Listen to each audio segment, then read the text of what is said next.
Hey, Katrina here from Scrappy Horses. Welcome to my YouTube channel. So happy you are here. I am showing off a couple of pages in Krazy Cat's Saddlebag Journal. If you are not familiar with that journal, I'm going to pop up a video link for that up in the upper right hand corner of your screen. You can click that and visit that video and check out all the information about the actual journal itself. On this page, I'm going to be using some Versamark, some embossing powders, an old toothbrush, and some adhesives, and also this picture that I have colored. Now, all of the photographs, or most of the photographs I have printed for this old vintage journal look, are in black and white or sepia tones, but I've used my Prismacolor pencils to color some of these. I've also done some in watercolors, and I'm going to show you a watercolor one here at the end. I'm going to be adding this to that little envelope, but first I kind of want to play with some mixed media techniques to just sort of change it up a little bit here. So I'm going to start by dabbing this toothbrush into my Ranger Big and Bossy embossing ink, and just sort of leave some just little bits. It's not going to be much. Then I'm going to take a little bit of copper embossing powder and just sort of sprinkle it around the edges of the photo, the outside of the photo. I'll just tap off the excess. Now I'm coming in with a concoction of powders that I put together myself. A little bit of red, a little bit of orange, and a little bit of a sparkly gold.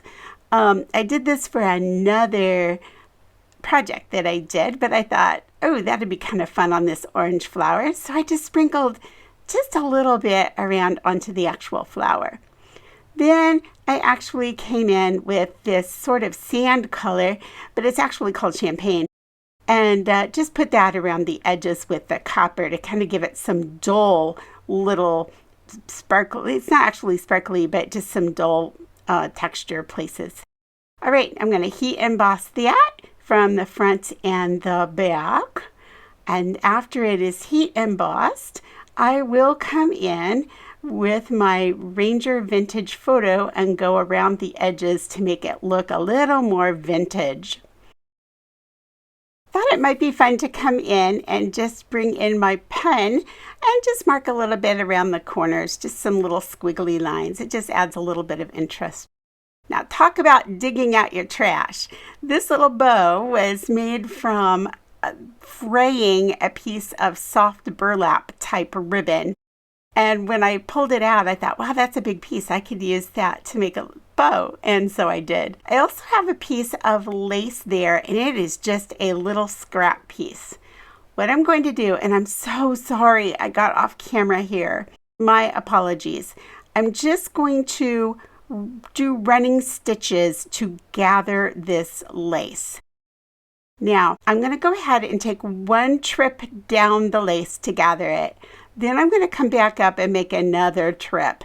So a running stitch is basically just in, out, in, out, in, out, in, out, and then you just pull it and it will just gather up your fabric. So I'm going to do that, and then I'm going to come back to the center and come up from the bottom of the lace with my needle. Right here I'm doing it, right in the center. Now I'm going to come in. You can see it's gathered that. It's kind of fun. It almost looks like a butterfly or a bow. Next, I'm going to take that little bow that I tied, stick it right underneath that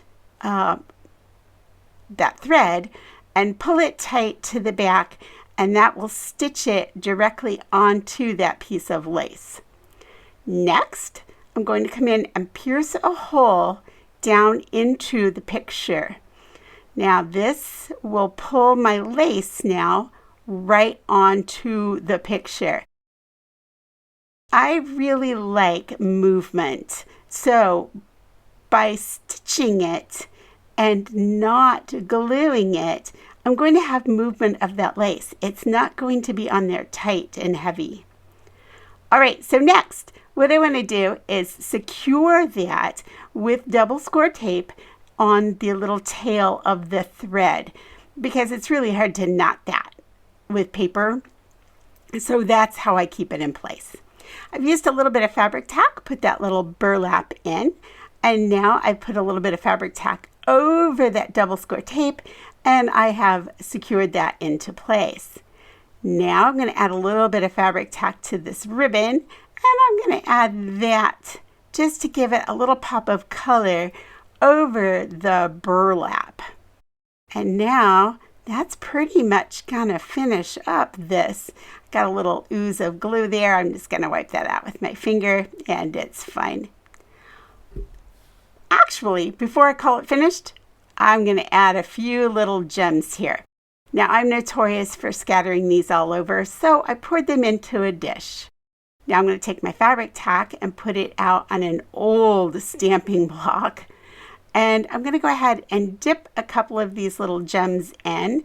I decided, oh, you know what? I need to go with my bigger gem first.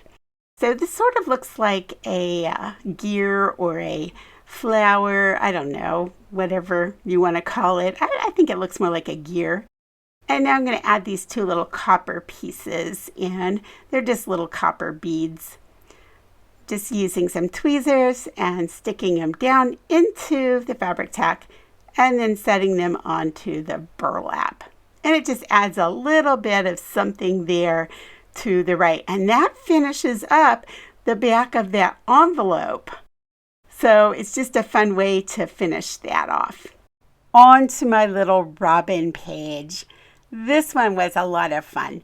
I just used a scrap of a textured cardstock actually, and just ripped it into a square shape that would fit my stamp.